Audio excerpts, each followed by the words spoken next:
भारत के एमका को लेकर आई बड़ी खबर। भारत बनाएगा खुद का एल्गोरिदम। अमेरिका के F-35 को किया रिजेक्ट। दोस्तों, कई दिनों से एमका को लेकर कोई भी अपडेट नहीं आ रही थी, लेकिन फाइनली अभी हाल ही में एमका को लेकर बहुत ही बड़ी अपडेट सामने निकल कर आई है। और साथ में भारत के ओरा के बारे में भी एक अपडेट निकल कर सामने आई है। पहले उम्मीद यह लगाई जा रही थी कि 2022 की शुरुआत में ही भारत इस एमका प्रोजेक्ट को ऑफिशियल रूप से अप्रूवल दे देगा, लेकिन अभी तक कोई भी ऐसी न्यूज सामने निकल कर नहीं आई है जिसमें यह पता चल सके कि भारत सरकार ने एमका प्रोजेक्ट को ऑफिशियल रूप से अनुमति दे दी है। अभी पूरा का पूरा जनवरी निकल गया है, वहीं फरवरी की शुरुआत भी हो गई है, लेकिन सरकार की तरफ से कोई भी ऐसी अपडेट निकल कर नहीं आई है जिसका आप लोगों को इंतजार था। लेकिन भारत अपनी तरफ से कोई भी कमी नहीं छोड़ रहा है। यहाँ पर भारत एमका प्रोग्राम की टीम को पूरा का पूरा पैसा प्रोवाइड करवा रहा है ताकि इस प्रोजेक्ट में कोई दिक्कत ना आए। भारत सरकार एमका प्रोजेक्ट को अप्रूवल नहीं दे रही है। इसके पीछे वजह यह है कि यहाँ पर भारत सरकार यह चाहती है कि भारत सरकार फ्रांस की इंजन कंपनी सैफ्रॉन या फिर ब्रिटेन की इंजन कंपनी रोल्स रॉयस के साथ समझौता कर ले। उसके बाद भारत सरकार यहाँ ऑफिशियल रूप से एमका प्रोग्राम को अप्रूवल दे देगी। आपको बता दें कि पहले जो भारत सरकार की प्लानिंग थी वह यह थी कि भारत सरकार 2022 की शुरुआत में इस प्रोजेक्ट को अप्रूवल दे देगी, लेकिन अब जो खबर निकल कर आ रही है इसमें यह पता चलता है कि भारत सरकार ने इस प्रोजेक्ट के अप्रूवल को जून तक के लिए टाल दिया है। इसके पीछे भी भारत सरकार की एक वजह है। यहाँ पर भारत सरकार पहले इसके इंजन की डील पूरी करना चाहती है, इसके बाद यहाँ पर भारत सरकार इसको ऑफिशियल रूप से अप्रूवल दे देगी। यहाँ पर हम आप लोगों को ये भी बताना चाहते हैं कि एमका प्रोजेक्ट पर कोई भी काम रुका नहीं है। यहाँ पर सरकार ने अप्रूवल नहीं दिया है तो क्या हुआ, लेकिन इस पर काम जारी रखा हुआ है। खाली इसके इंजन का इंतजार है। एक बार इंजन वाली कंपनी भारत सरकार से फाइनल हो जाएगी, उसके बाद भारत सरकार इसको ऑफिशियल रूप से फाइनल कर देगा। भारत की नेशनल एरोस्पेस लिबर्टी एक खास तरीके से एल्गोरिदम का निर्माण कर रही है। इसकी मदद से एयर डाटा सेंसर में चुनाव किया जाएगा। इसको अगर आसान भाषा में समझाया जाए तो लड़ाकू विमान होते हैं, उनके बाहर का जो प्रेशर होता है उसे ये मेजर करके उसके अंदर जो पायलट बैठा होगा उसके पास ये डाटा पहुंचाएगा। इसके बारे में मिलता है कि यह किसी भी लड़ाकू विमान के लिए बहुत ज़्यादा इंपॉर्टेंट होता है, क्योंकि जब भी किसी जहाज को उड़ाया जाता है तो यहाँ पर हवा का जो दबाव होता है वह कभी कम हो जाता है तो कभी बढ़ जाता है। ऐसे में यहाँ पर जब पूरा डाटा पायलट के सामने मौजूद होगा तो वह हवा के हिसाब से अपने लड़ाकू विमान को ऊंचाई पर ले जाएगा। यहाँ पर जरूरत अनुसार पायलट अपनी बुद्धि कौशल का इस्तेमाल करके यह लड़ाकू विमान उड़ाएगा। इसी की मदद से यहाँ पर पायलट मिसाइलों को भी दुश्मन के ऊपर फायर करता है। यहाँ पर लड़ाकू विमान के लिए एयर डाटा बहुत ज़्यादा इंपॉर्टेंट होता है, और जो भी लड़ाकू विमान के लिए यह एल्गोरिदम लगाया जाता है उसका 100% करेक्ट होना बहुत ज़्यादा जरूरी होता है। अगर एयर डाटा की इंपॉर्टेंट आपको समझना है तो आप इसे ऐसे भी समझ सकते हैं कि अगर एल्गोरिदम 99% भी करेक्ट होता है तो 1% भी गलत होता है, तो यहाँ पर वह कोई काम भी नहीं होगा, वह पूरा का पूरा बेकार ही माना जाएगा। यहाँ पर भारत इस एल्गोरिदम को खुद ही बना रहा है, क्योंकि यहाँ पर भारत किसी भी देश का रिस्क नहीं ले सकता। और इसको काम की बात करें तो इसका काम काफ़ी ज़्यादा एडवांस स्टेज पर पहुँच चुका है।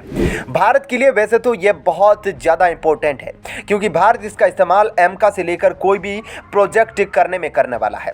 आपको हम बता दें, भारत इसको अपने ही देश में बना रहा है और भारत नहीं चाहता कि इसमें एक भी गलती की कोई गुंजाइश देखने को मिले। अगर इसमें जरा सी भी गलती दिखाई देगी तो फिर एमका लड़ाकू विमान को काफी ज्यादा दिक्कत आ सकती है। इसका इस्तेमाल भारत अपने एमका प्रोग्राम में तो कर ही रहा है, वहीं भारत इसका इस्तेमाल अपने ड्रोन प्रोग्राम में भी कर रहा है। इसीलिए इसकी छोटी सी भी कमी काफी ज्यादा दिक्कत पैदा कर सकती है। और वहीं दूसरी तरफ जो खबर निकल कर आ रही है वो F-35 पर आ रही है, जिसको लेकर जापान ने आगाह कर दिया है। जापान उन देशों में से आता है जो F-35 का सबसे ज्यादा इस्तेमाल करता है।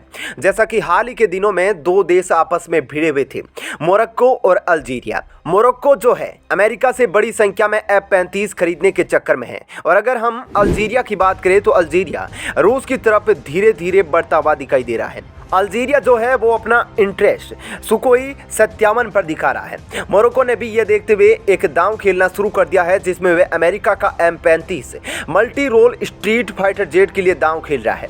अमेरिका का सबसे एडवांस जेट है, वह अमेरिका से मोरक्को मांगना शुरू कर दिया है और अगर अमेरिका मोरक्को को F-35 देता है तो बहुत जल्द हमें ऐसा देखने को मिलेगा कि सुकोई 57 और F-35 दोनों आमने सामने भिड़ते हुए दिखाई देंगे। अभी हाल ही में हमने देखा कि अमेरिका और UAE जो कि F-35 वाली डील कैंसिल हुई थी, उसके बाद से ही अमेरिका अपने F-35 को बहुत जल्दी बेचना चाहता है।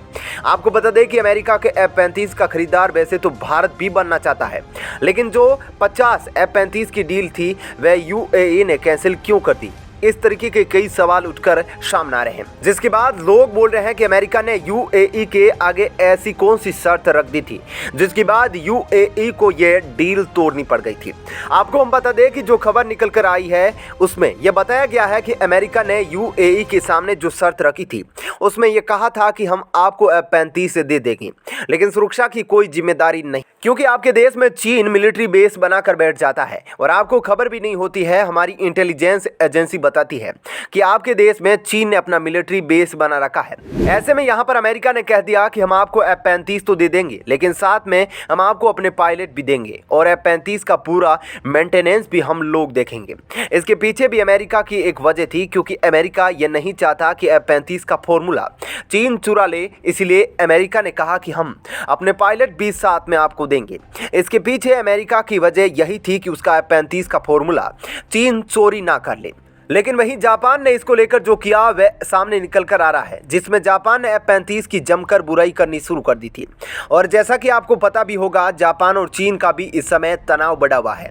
ऐसे में जापान अमेरिका के F-35 की बुराई कर रहा है। इसके पीछे जरूर कोई ना कोई तो बात होगी, क्योंकि जापान ने साफ तौर पर यह कह दिया अगर ताइवान के मामले में चीन आगे बढ़ेगा तो जापान भी पीछे रहने वाला नहीं है।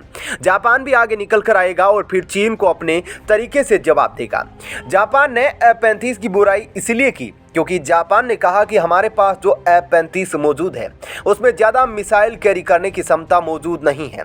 जापान ने साफ रूप से कह दिया कि F-35 के इस वर्जन से हम बिल्कुल भी खुश नहीं हैं। और साथ ही जापान ने यह भी कहा कि इस समय हमें ज़रूरत है F-22 रैप्टर की। जैसे कि अमेरिका को पता चला कि उसके F-35 की बुराई कर रहा है जापान, तो अमेरिका ने यहाँ पर दिमाग लगाया और जापान से बोला कि क्यों ना हम एक नई डिजाइन बनाए F-3 की, जिसके अंदर कई सारे विमानों की खूबियां डाली जाएगी और इसे अमेरिका बेचेगा किसी को नहीं, किसी भी देश को नहीं। लेकिन अमेरिका ने जापान की रक्षा का प्रण लिया है, इसलिए जापान की रक्षा के लिए अमेरिका हमेशा आगे खड़ा रहेगा। दोस्तों, ऐसे में हमें उम्मीद है भारत जल्द से जल्द अपना M का प्रोजेक्ट बनाकर पूरी दुनिया के सामने रख देगा और उसके बाद दुनिया में भी भारत के इस M का की मांग बढ़ेगी और भारत इसको एक्सपोर्ट भी करेगा।